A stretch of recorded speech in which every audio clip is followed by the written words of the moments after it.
Whether you have 1 rose bush, 10 rose bushes, maybe 100 bushes or more, hands down, the best way to water them is with drip irrigation. Overhead sprinkler is going to open you up to disease, damaged rose petals, water evaporates so you're wasting water, and with roses you really want that water to go down right to the root system. Having it go all over the place is a waste of water, and let's face it, we don't want to waste water. I'm Ryan, and in this video I'm going to show you everything you need to know to get your drip line set up, the water flowing, how to monitor the roses throughout the season, and how to get a happy rose. So maybe you're starting with your first rose bush, you got a bunch of rose bushes, it doesn't matter, but you don't know what to do. You got to get them watered. You don't know, you don't want to hand water them all the time. You have them in a container, you have them in the ground, it doesn't matter. You can use drip irrigation for both. There are many ways we can do this, and everyone is at a different level. In this video, I'm going to cover hooking up your irrigation line to a hose bib. That's going to be our most simple way to do it. In future videos, I will cover how to hook up to an existing irrigation system. But for now, let's just get the roses watered. First thing you need is irrigation line. This is a 1/2-inch tubing that we use. It's flexible, you can see. It's not rigid. Yep, there we go, good. They come in large rolls, small rolls. It just depends on how many roses you have to water, how far away from the water line you are, whether it's a hose bib or you're connecting to existing irrigation. So just measure what you need and order it, or go to your local hardware store and get it there. Pretty simple. Now that you have your irrigation line, you need something to get the water to come out. You know, you don't want to just poke a hole because then water is just going to be flying out. You want to regulate the amount of outflow you have, so you use an emitter. Let's see if you can see that. I think that's good enough. And what this emitter does, it ranges in the flow from maybe 0 gallons, you can turn it off completely, or goes up to 14, 15 gallons per hour. GPH, gallons per hour, is what you want to look for. And you can feel this on this emitter when I turn it. You probably can't hear it, but you can feel it. There's little clicks, and it clicks, and you can kind of see how it just stops after a rotation, even rotations. And that's going from open to close. And 1, 2, 3, 4, 5, 6, 7, a lot. And now we're going to put our emitter into our irrigation. The way we do that is with a little hole punch. You can see it. There's a handy blue line here. I'm going to use it for this demonstration. I'm going to put it in there, poke a hole. You heard the little clip. You can see that hole right there. There's the hole. And what I will do is put this emitter, take it, and squeeze it in there. All right, it's in.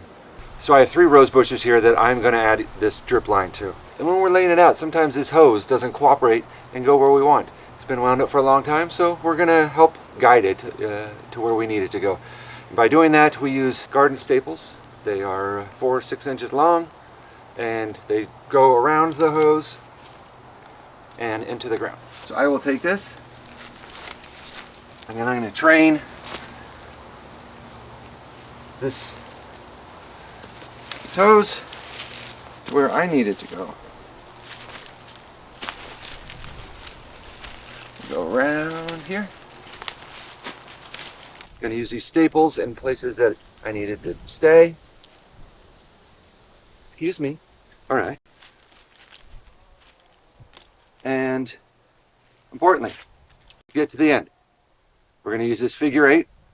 We're going to put it over here. We're not going to attach it yet, because what we want to do is let this water flow out of here, get any debris, any sediment, anything out of here that might clog the emitter. We don't want them clogged. So we're going to go back in a little bit and turn on the water, let it come out. Keep this figure 8 on here now, because you don't want to put it on after water's flying out of here. So just leave it open. The first step is to connect our irrigation line to the hose bib using a connector piece. This is a power lock connector that keeps it on there secure.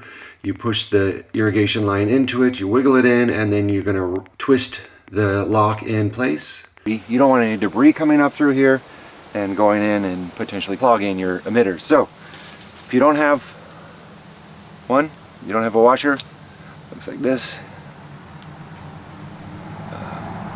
Just go get one. Now we're going to hook this up You can, if there's a seal here, seal on the washer, you can put it right in there. If you need an extra barrier to protect water from leaking, use a little bit of plumber's tape. You can just put it around this part, and you want to put it clockwise, the way you're turning. So the way that you're turning this is clockwise. So I would take a little plumber's tape, wrap it around. You may not need it. Maybe if you don't have any or you don't want to get some, just bypass this, and if you start to notice a leak, then add it. There's no rule that you have to use this. Just rip it off, and then I'm putting it on. Okay.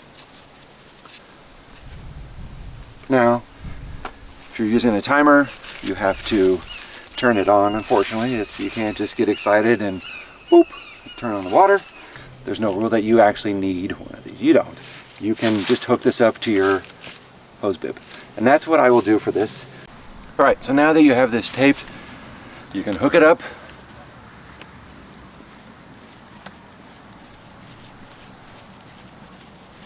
There we go. Now we can water. Now the water's flowing, you're getting out any debris, any sediment that might be in there. We're going to take this end, fold it over. We're going to use that figure 8 that we put on earlier, clamp it in place, and you got yourself ready to go. Now that the end is closed, you should be seeing water coming out of the emitters, and we go around to test them, make sure that they're all working the way that we want them to. The water's on, and we have our emitters going. They're flowing, you can see them, they look great. You can adjust it if you want. Otherwise, you're set. Your roses are going to be happy. We look forward to a wonderful season. Hope you do as well. If you have any questions, comments, please write them below or contact us. We will show you our journey through this season and look forward to you being there with us. Thank you.